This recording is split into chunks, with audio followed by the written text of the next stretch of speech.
Salam persaudaraan.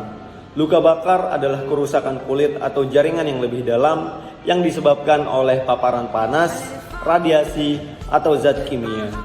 Luka bakar bisa merupakan keadaan medis yang ringan maupun keadaan darurat yang mengancam jiwa. Luka bakar dapat disebabkan oleh berbagai hal, yaitu paparan suhu tinggi, contohnya air, panas, dan api, kemudian listrik, petir, zat kimia, dan juga radiasi. Terdapat beberapa fase dalam luka bakar, yaitu yang pertama, fase akut. Terjadi gangguan keseimbangan sirkulasi cairan dan elektrolit akibat cedera termis bersifat sistemik yang dapat mengakibatkan terjadinya shock hipovolemik. Pada fase ini juga dapat mengakibatkan terganggunya sistem pernapasan. Yang kedua yaitu fase subakut, berlangsung setelah shock berakhir yang ditandai dengan keadaan hipermetabolisme, infeksi, hingga sepsis, serta inflamasi dalam bentuk SIRS, Systemic Inflammatory Response Syndrome.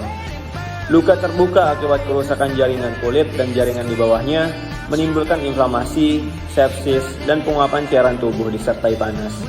Yang ketiga yaitu fase lanjut, berlangsung setelah fase subakut hingga pasien sembuh.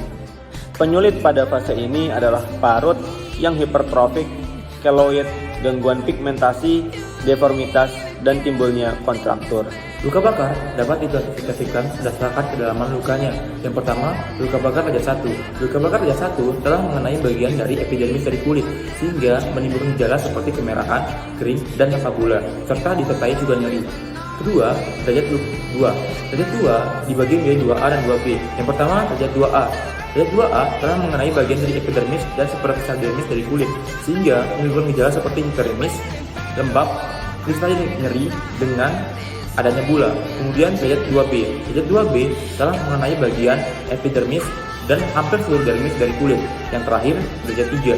Derajat 3 telah mengenai bagian 3 lapisan kulit. Yang pertama, epidermis, dermis, dan hipodermis atau subkutis, sehingga tidak menimbulkan nyeri dan tidak terdapat bula. Pertolongan pertama pada korban luka bakar. Yang pertama, hentikan proses pembakaran. Dan sebelum melakukan pertolongan, pastikan korban telah berada pada tempat yang aman. Kemudian yang kedua, amankan EBC korban, yaitu airway, breathing, dan circulation pada korban. Kemudian, pastikan tidak ada trauma inhalasi. Kemudian yang ketiga, dinginkan luka bakar pada korban selama 10-20 menit. Dan pastikan tidak menggunakan air es. Kemudian yang keempat, jika luka bakar pada derajat 1, penolong dapat menggunakan kasah yang basah untuk mengompres luka bakar pada korban. Kemudian yang kelima, tangani nyeri pada korban dengan menggunakan bebat, NSAID, atau analgesik. Kemudian yang terakhir, tutup luka bakar pada korban menggunakan barang yang steril atau yang tidak lengket.